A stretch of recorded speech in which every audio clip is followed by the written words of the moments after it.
Good morning, afternoon, evening, wherever you're calling from. We're just going to let people roll. We got some people rolling in here. So we did have a change in schedule, and we do apologize. We weren't able to send it out. We are not going to be doing an NPI or new product introduction today. Instead, we're going to be focusing on IQ water valve. So we did a session on IQ water valve in season 1 that was very well received, and we've received a ton of questions since then. So we decided that we would recycle and do a new presentation on IQ water valve. We're going to even have a guest installer will be showing up to help Jason install his IQ water valve. So while we're just letting everybody roll in, we will just launch a few polls, just get some feedback on where you are with water damage and water valves and water sensors. So we're just going to launch that first poll. Have you ever, if you know someone who ever experienced water damage on a home? If anybody knows me, it's actually me. About 3 months ago, I actually did have a flood, and my IQ water valve saved my insurance company about $25,000 in damage by being able to turn that water off remotely. It's pretty. I was pretty happy. Let's just put it that way. That I was beta testing IQ water valve at that point. So. So about 95% of you know or have experienced water damage on a house. That's a lot higher than I thought it would have been. Yeah, that's great. So I guess we want to know: do you feel the ability for the water shutoff is important to your customers? So having that ability, from personal experience, know it's very important. That 45 minutes, that I was able to turn off the water before I was able to get home. Again, probably saved my insurance company 25 grand. Insurance guy thought it was awesome. The plumber who came to fix the broken pipe thought it was really cool until I told him that I didn't need a plumber to install it. Then he didn't really like the product anymore. So just being selfish from his standpoint. So 92% feel it's important to have that ability. That's great. So then you really want to take a very close look at IQ water valve. So right now, what percentage of your installations includes some sort of water detection and or water shut-off devices? All right, definitely on the lower side. We're sitting about 10% between 25 and 50, and about 65% less than 10%. That's a surprise. Yeah, but again, I think you'll find that IQ water valve will solve a lot of your challenges with water shutoff applications. So we're just gonna 75% of voted. We're gonna close that poll. 2 more. There we go. Are you currently selling any kind of water shutoff solution? So about 3/4 are not selling a water shutoff solution.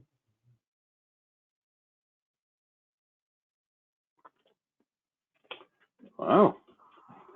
Staying steady. 25% yes and 75% no. All right, we'll give that 2 more seconds. Okay, we'll close that poll, and then the last poll before I hand it off to Jason and Mark. So if you're not currently selling a water shutoff, what's the reason? Is it too expensive, not important to your customers, you don't want to get a plumber involved, or other? All right, so about 1/3 don't want to hire a plumber. Well, IQ water valve solves that problem for you. 30% not important to your customers. That's a bit of a surprise too.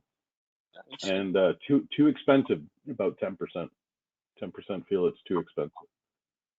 So I think, again, I think this webinar is going to be, awesome to help, first off, educate on not having to hire a plumber, but maybe, in different ways to position water shutoff to your customers to make it important to them. Again, I would have been in that 30% prior to us creating this product, and then ironically, shortly thereafter having a flood.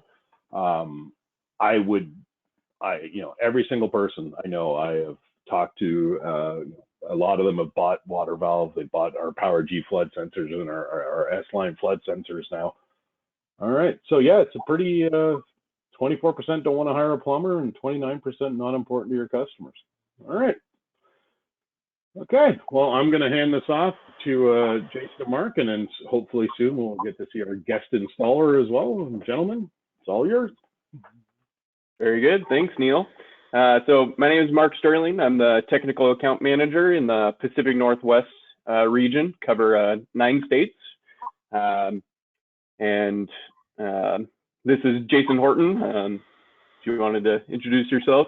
On the technical account management team based out of Utah as well. You know, Neil said not necessarily an MPI, a new product. However, it is really new. So half MPI. Last time we did the webinar, we weren't quite ready to start selling these. These are out, they're available. You can buy them distribution. You guys will start to see more marketing from us come through. So as we kind of ramp up that marketing and kind of get the word out, we thought, you know, this would be a good one to redo. We'll talk about, you know, the specs. We'll show a live install here. This is a new house for me. I haven't yet installed my water valve, so I thought this would be a perfect opportunity to do that with you guys. And then we'll go over some best practices and troubleshooting. So with that being said, as we go through this, you guys will notice that you have the option to chat in some questions. We have some technical account managers behind the scenes answering those questions. So definitely, if you have questions, please chat that in. If it's not a question and you just have good feedback, good or bad, please let us know, and we'll get those we'll get those questions and answered, and we'd love the feedback. So with that being said, Mark, we'll take it away here. Very good. Thanks, Jason. So one of our biggest goals with this product was we wanted to make it seamless and easy to get installed. And with a lot of smart valves that are out on the market right now, they require a plumber to get them installed so that they can be input into the inline in the pipes. So with ours, you don't need a plumber. So it's super easy to get installed. It's a retrofit existing quarter turn ball valves. And it fits most valves that are 1/2 inch to 1 1/4 inch. Just clamps right around, and Jason's gonna get into exactly how that clamps on in a little bit here. It's IP66 rated, so it is outdoor rated because of that. So indoor and outdoor. It's got about a 10-foot or so length for the power on it, so just keep that in mind as well. And this works on the IQ panel, Power Series Neo, and Power Series Pro. So IQ panel is very menu driven to get into the Z-Wave area, which is where you'd need to go to get it enrolled and included in your Z-Wave network. If you're familiar with Power Series Neo and Power Series Pro programming logic, to get that programmed on those panels, you have to, on a rubber button keypad, you'd hit *8. Your 5555, and then you go to section 851, which is where your alternate communicator settings are, because the Z-Wave controller resides in that TL880, your alarm.com communicator. So then once you're in section 851, then you can toggle left and right to get to your Z-Wave network to include that into the Z-Wave controller.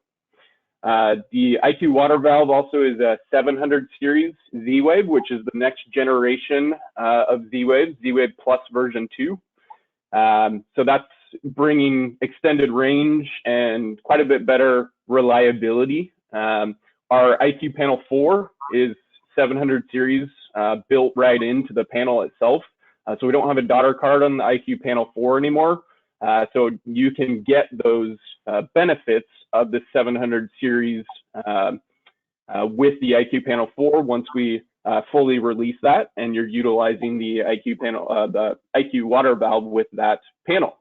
This is backwards and forwards compatible, so it will work totally fine on the IQ2 Plus with the 500 series Z-Wave controller that has.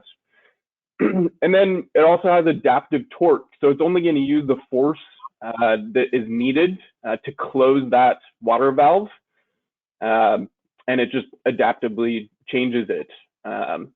You can pair this with flood sensors, so S-line flood sensors or PowerG flood sensors tied to alarm.com to get it so that it would automatically shut the valve off. You do need to set up that rule on alarm.com. So pretty neat stuff there with that. And again, affordability. We wanted to make it a better price point for you guys to get into that smart valve market to shut off the valve in the event of an emergency. So we have 2 kits available. The first kit listed here on the left is the IQ water valve kit with the S-line sensors. So that comes with 3 of them. And then we have the PowerG kit on the right side. So if you need longer range wireless, obviously pivot to the PowerG. And this is it's all about value, right? So the price point for these flood sensors, we've heavily discounted them in these kits.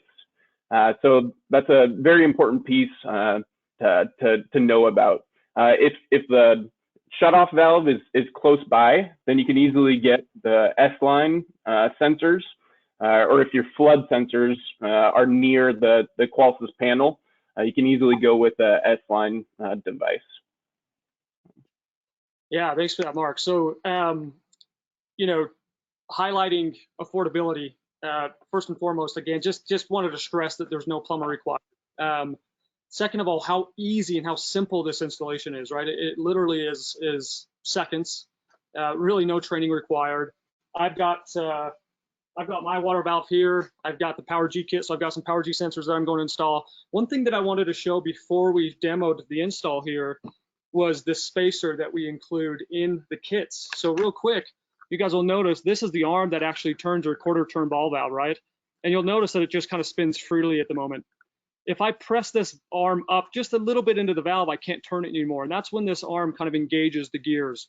So depending on your water valve, there are some lower profile style valves out there. And if it's too low profile, this arm won't engage those gears, right? So if you have that issue, if you run into that, a low profile valve, we have this little spacer that we include in the kit. And that spacer installs just underneath the arm here. And what that does is just forces that arm up just enough into the valve so that it will engage those gears and be able to turn, right? So with that being said, you know, we ship the instruction manual in the box. It's pretty simple, but again, I just moved. I've got a water valve here that I wanted to use our shutoff with, and I thought we'd show you guys how simple this is. So I'll take you through the steps here. We'll show you what it's like to pair the valve to the panel, and then we'll talk a little bit about again, troubleshooting and some best practices. So with that being said, we mentioned we have a guest installer. In an effort to exaggerate how simple this installation is, I have my almost 5-year-old son here that is going to show you guys how to install an IQ water valve on our valve here. So Trey, step up on the bucket here. I'll hand you this. Okay, say hi to everybody. Okay, so Trace here is going to show you guys how to install the water valve. The first thing you want to do, go ahead, buddy, is shut off the water. That's going to make your installation much more simple. Okay, and you'll notice that these arms just clamp right onto that existing pipe. Okay, and then using these butterfly tabs, you tighten the clamp down onto the pipe. And this is a very simple process, right? So Trace just tightened the lower arm there. He's going to tighten the upper arm. You'll notice that the arm has grabbed the quarter turn ball valve. Okay, I think you nailed it, buddy. Okay, say thanks. Say see you later. See you later. Okay, so that is really how simple it is. That's all it takes, right? We clamp this thing on. We tighten down the butterfly tabs. We make sure that the arm is grabbing the shutoff, correctly, and then we power it up. So, I think this won't work for every valve. It's only going. Sorry about that. It's only going to work for quarter turn valves. And we do need to have power. So as Mark mentioned, we do have a cable here that's roughly 10 feet. It does need power, but once this thing gets powered up, okay, he's got this on really good here. Once this thing gets powered up, it's really simple. There's 2 ways to really activate this. I guess technically 3 ways, right? I can open and close the valve with the button here on the physical valve. Of course, once it's learned into the panel, I can operate it from the panel. And then we can do that from alarm.com as well. So let me switch over to my my panel here, and I'll show you guys what it looks like to learn this thing in. Okay. So just like any other Z-Wave device, right? Very simple process. I'm going to go to my panel. We're going to swipe down. We're going to go settings on the bottom left, advanced settings on the bottom right. I'm going to enter. Hold on, Jason, your PowerPoint's still showing, not your panel. Okay, thanks for that. Let me see if. There you go. I see it. Okay, perfect. So let me just start over real quick. So from my IQ panel here, right, I'm just going to swipe down. We're going to go into settings. Okay. Advanced settings here on the bottom right. I'm going to enter my installer code. We're going to go installation menu here, top left corner, and then devices, top left corner. Okay. And from here, we're going to go to the Z-Wave menu. And just again, there's no real different process here. It's a regular old Z-Wave device, very simple. So first and foremost, we're going to clear the device, right? That's a best practice that we recommend doing. And on this particular device, to clear and add, it's 3 quick presses. So I press that button 3 times. Okay. We'll clear the device from the network, and then we're going to include the device into the network. And the process is the same. Once my panel's in learn mode, I press that button 3 times, and that will learn the device into the panel. Okay. Now this is an S2 device, and we have talked a little bit in the past about S2 and the process to either scan the QR code or enter the DSK number. If you guys have questions about that, last season we did a webinar on S2 Z-Wave security. So if you're curious about this process and you have more questions, I'd recommend finding that webinar on YouTube and going through that. But the DSK can be found on the side of the water valve or on the box that it comes in. So you can either, and then the QR code for the DSK is on the box and on the water valve itself as well. So you can either manually enter it like I'm doing now, or you can scan the QR code. Either way works. You'll see that will learn the valve into the panel here. Once this valve starts blinking green, that's confirmed that it's learned into a controller or the panel, right? So that's simple. That's all it takes from the panel side to learn the device into the panel. I'll show you real quick how to operate it from the actual panel. So because we're not really operating opening and closing, our water shut off very often, right? We're only really wanting to do that if there's a leak. We don't really have a UI for that, right? There's no point in having a separate page. So what we do with this particular device is we put it into our other Z-Wave device category. So if I swipe down on my panel, go to settings here on the bottom left and click on other Z-Wave devices, that is where we'll find our water valve. So from here, I can operate this water valve. I can open and close it from here. Now, the first time you run this valve, this is when it's going to calibrate itself, right? So Mark just mentioned that we have this adaptive torque output, right? Up to 8 Newton meters. And the first time that this runs, it's going to kind of figure out how much force it needs to use. So it'll kind of open and close, and it'll do its thing, and it might take a little longer the first time that you do it. But basically what it's doing, again, is just figuring out how much force that it needs to open and close your water valve, okay? So with that being said, I'm going to cut back to my presentation here. I want to run through some best practices. I want to talk troubleshooting, and then I want to make sure that we leave some time to answer some questions. So first and foremost, we have a really cool, very simple, very easy to read instruction manual included in the box. There's also a QR code on the instruction manual that you can scan that will link you to the page on our website with some additional information and installation video, stuff like that you guys can watch. So as simple as this is, we've got a lot of resources here in case you have any questions. So make sure you're following the instructions step by step. Hey Jason, I'm just seeing a black screen right now. Oh man, I'm letting you guys down here. Let me make sure. Sorry about that. Let's see here. Okay, let me know when you're seeing my presentation.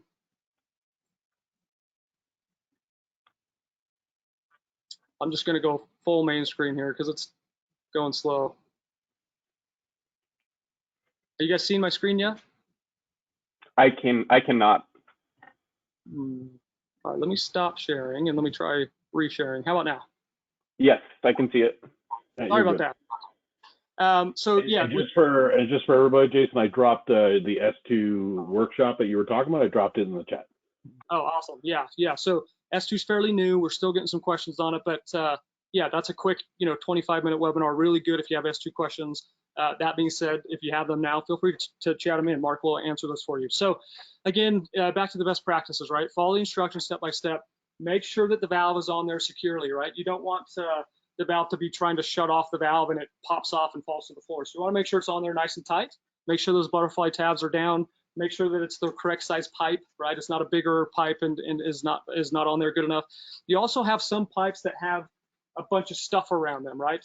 You'll notice I have my pressure regulator here. I've seen in some cases where that's too close and the valve doesn't quite fit, and if that's the case, you might have some issues down the road. So just make sure that it's on there tight, that it's secure, run it, test it, make sure everything checks out. We mentioned that it's IP66. This can be installed outside. If that's the case, you might want to disable the touch button here so that the neighborhood kids can't come around and mess with your water, right? That's in the instruction manual. It's very simple, right? I can pull out here to outdoor installs and it takes me through how to disable that button, right? Press and hold the touch button for 3 beeps. Once that's done, press the button 3 times quickly, and that will disable the button and prevent people from being able to operate it here locally at the valve. And the process to turn that button back on is the same, okay? Also, you want to make sure that you set up those rules in alarm.com, right? That's really important. If you have a leak underneath one of your sinks and you haven't set up the rule, the valve's not going to know to shut off, right? Now, Neil got lucky. He had a link, he saw the notification, and he was able to manually go in from alarm.com or remotely go in and shut off his water valve. But to save a little bit of time there and prevent further damage, you want to make sure that you set those rules up, right?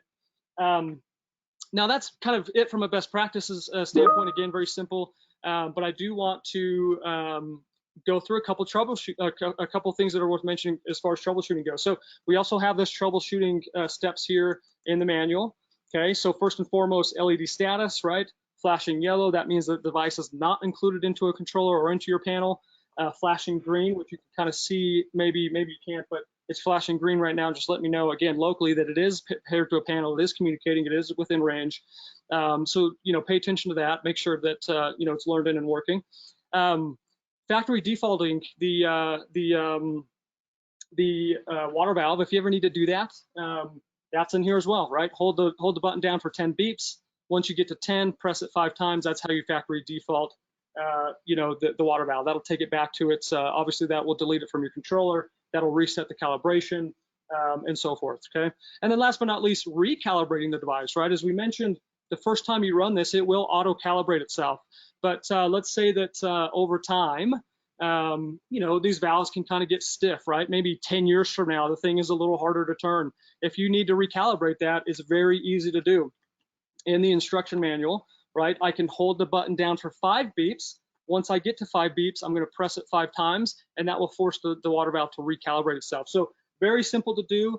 I'll add one additional note here. You can set up a rule to have this water valve open and close automatically once a month. And what that's really designed to do, or what the point of that, I guess, is to prevent the water valve from stiffening up, right? We know that, in a new house, it runs really smooth, but over time, that's going to get a little harder and a little stiffer if it's just sitting there not being used. So, set up a rule in alarm.com, have that thing turn on and off once a month just to keep the valve loose so that, years down the road, if you do have a leak, the water valve is able to run and shut that. So very simple install, pretty cool device, no plumber. You saw that it literally took seconds to install, very easy to enroll to your panel. Pretty awesome device. Anything else to add from anyone on my team, Mark or Neil or anybody? Or any questions? We are working on a backup battery that will get put in line, and that will have a screw hole on it as well, so you can get it screwed to the wall or screwed to a stud if it's down in the basement like Jason there. Yeah, thanks for that. Neil, how about any questions? We've answered all the questions. All the questions have been pretty straightforward and good. And I just want to clarify, to Mark's point earlier about this functioning on Power Series Neo or Power Series Pro. Just for clarification, that has to be with the alarm.com module because that's what gives those panels the Z-Wave compatibility. And the only other thing, Jason, is when are we hiring your little man? That was awesome. Yeah. I was gonna say, if any of you guys are looking for installers, it's time for this guy to start paying some bills around here. So if you guys need a water valve installer, I got a guy for you. So we do have a question. Can you extend the power line?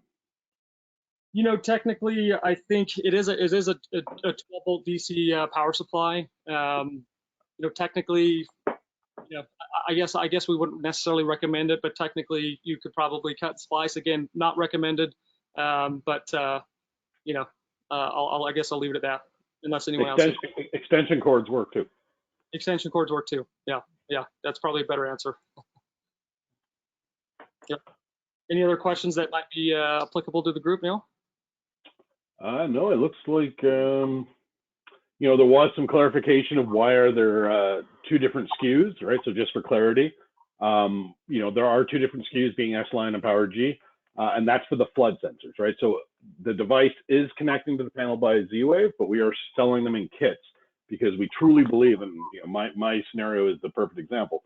We truly believe that having the PowerG flood sensors or S-Line flood sensors paired to it just makes it that much easier, right? You know, ironically, with my situation, I had been testing it and I had just forgot to reassociate my rule. Otherwise, that flood would have automatically turned off my my water valve for me.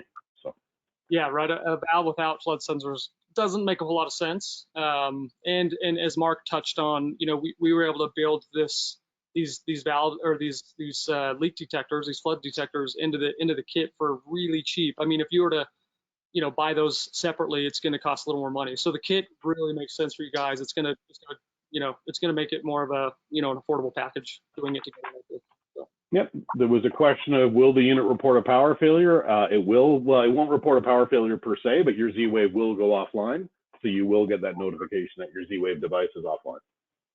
Yeah, both at the panel and on your alarm.com app, right? Yeah. Correct. Good point. Yeah. That looks like all of the questions. You guys did such a great job. Yeah, awesome. I think cool device. Like I said, you guys will start to see more marketing coming from us. Again, it's in distribution now. You guys can buy these. You can install these. Reach out if you have questions. You know, we try to get everything in these 30 minutes, but you know, there's other things you'll run into, and there might be other questions. So, you know, even after the fact, reach out to your local technical account manager or your sales guy, and we'll you know, do what we can to help you out. Sounds good. Well, we're actually finishing on time, so we're giving everybody the few minutes back that Kevin and Scott stole from them last week. So everybody gets a few minutes back for their day.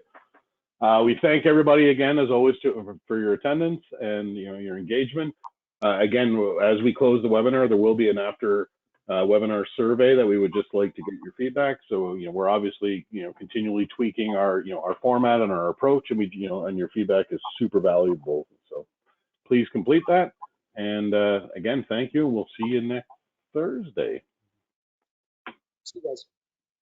See you.